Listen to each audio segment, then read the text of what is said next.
Video about video. That's what we're going to talk about today. So before I get into all that, please make sure you like, comment, subscribe, share, all that fun stuff.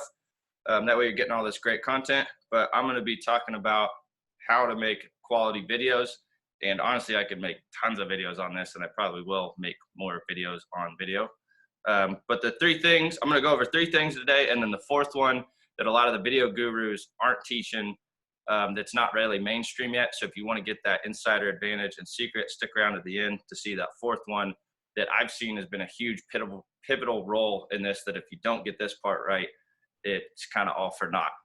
So anyway, the first one I'm going to get into is the thing you got to consider about making videos is the platform that you're on and the context of that platform.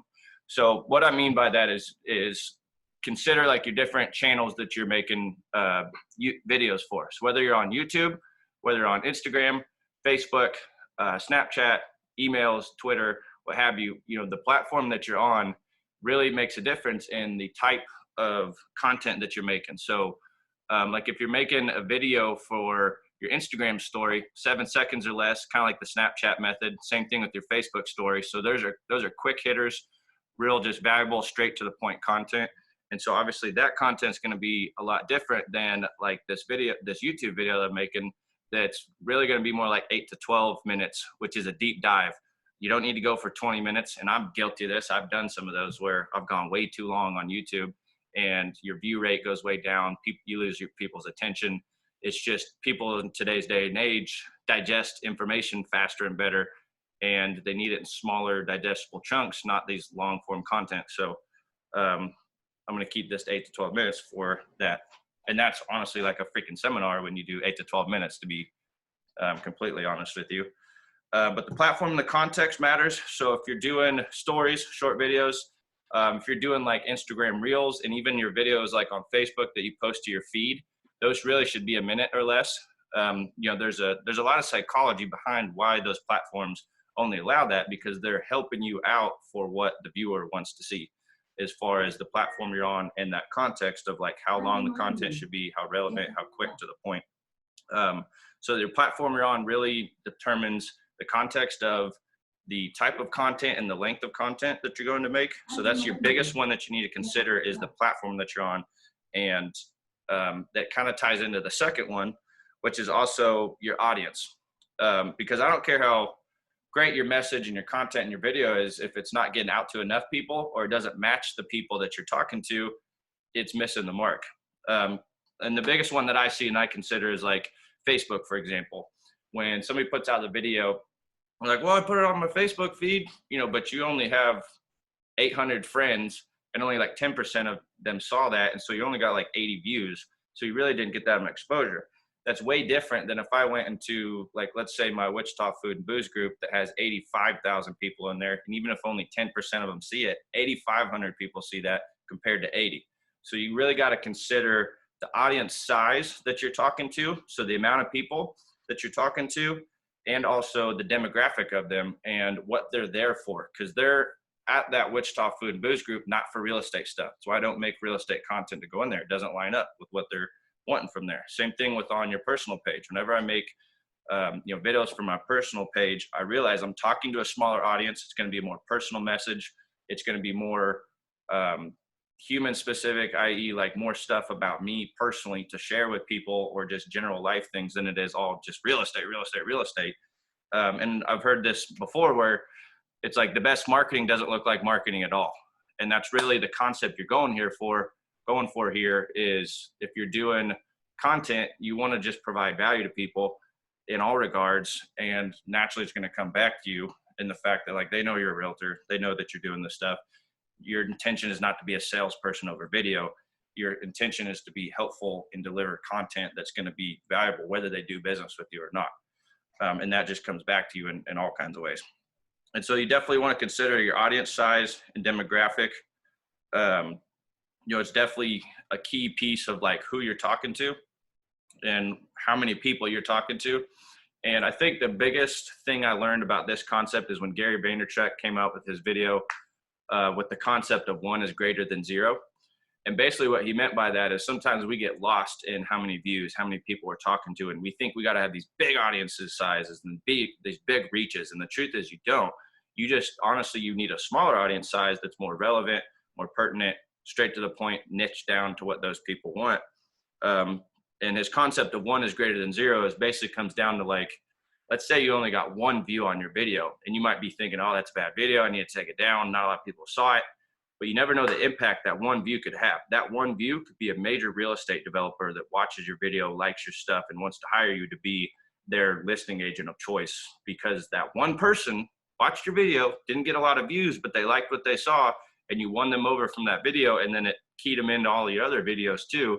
So never take for granted these views and how impactful and powerful they can be, because sometimes we get lost in the social media metrics of how many numbers do I got, how many views, how many people are watching, and it's like, how many people are watching is not as relevant as how many people are engaging, because that's really the metric that you need to measure, both on a platform scale of what's measured from likes, comments, shares, things like that. But more importantly, the bigger engagement rate that you need to see is how many people are jumping in your inbox, how many people are jumping in your DMs, how many people are going forward with this. Because if I can talk to 20 people and have 5 of them take action, that is way better than talking to 100 people and only 2 of them take action. I would rather talk to 20 people, 5 take action, because it's more relevant, more pertinent. It's what the people want, and I'm giving them what they want, and it's more just effective. So I'm not having to waste my time and efforts on 98 people that don't want to hear what I have to say, and I'm more relevant to who I want to. Because I don't want to be that spam marketer video guy that's just all the time out, where I want to be more efficient with my audience size to engagement rate of who I'm talking to. So that's my biggest one on audience.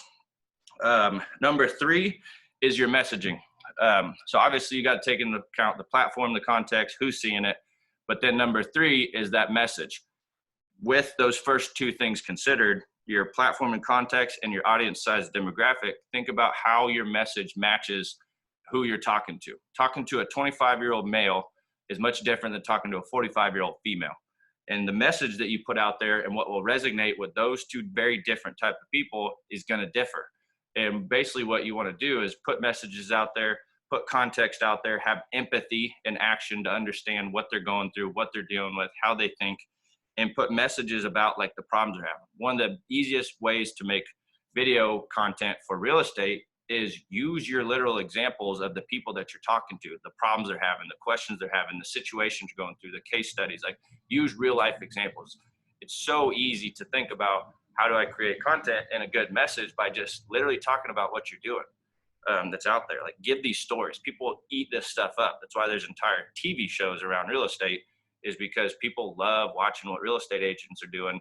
And basically what's called real estate porn is just watching pretty houses and everything that goes with it all. So realize that, like, your message that you have for these people is very relevant, very clear, to the point where you're not distracting people or getting off topic, off basis, because people's time is more important than ever, and we want to respect that. So your message that you have for your platform, your audience, is very important. But this 4th one, this is the bonus one I was telling you about. Many gurus aren't really coaching this, or video content creators are coaching this. They're coaching to do what's called a call to action, which is basically telling people what to do. And that's okay. But honestly, I think the consumer is getting tired of that. People don't want to be told to do it. They don't want to be bossed around. Even though they do appreciate guidance and direction and leadership, I think they like options and choices and being in control more than being told what to do all the time. So basically what the concept I'm getting down to is, instead of a call to action, it needs to be an ask for conversation. And most people think that, like, if you start talking to them or you move to the next step, we got to go to an appointment, we got to sell a house, and we got to go, like, all the way through there. All we're trying to do is just have a conversation to see if we can even help you, almost with a little bit of skepticism, doubt. Are you even able? Are you willing? Are you ready? Is this possible? Are you going to listen to me? In some ways, like, I'm filtering them more than they're filtering me on all these things. And so it comes down to asking for a conversation, asking for their time, especially when you put out video content like this. You've given value, ask for a conversation in return. You've given something of value, ask for something of value in return. If you don't ask, their answer is always no. If you don't put that out there, they don't know where to go, what to do next, or what's appropriate. And you'll find that people are much more likely to work with you when they feel like they have an option and it's their choice instead of being told what to do, like many salespeople, marketers, what have you, do in calls to action. It's telling people what to do, and you're fighting human nature instead of working with it. So that's my biggest piece, that let's say you do all three of these right, but then you don't have an ending ask for conversation that looks well and works well. It's kind of all for naught, because then it doesn't get that engagement right, like we were talking about. So having an ask for conversation, and you don't want to do this in every single video. You want to ask about 20% of the time and give 80% of the time. Just give value, give content, give things out there. And then 20% of the time you want to ask for a conversation is all you're asking for. Just a little bit of your time, just a little bit of questioning, so I can see if this is a good fit and what we can help with what you're wanting and that kind of thing. So ask for conversations. I've seen, whether through text, email, video, social DM, whatever, is one of the best ways to get true involvement and participation from your people that you're trying to talk to, instead of just a call to action and telling people to do, bossing them around, that kind of thing. So hopefully this has helped you learn a little bit more, how to create content around video.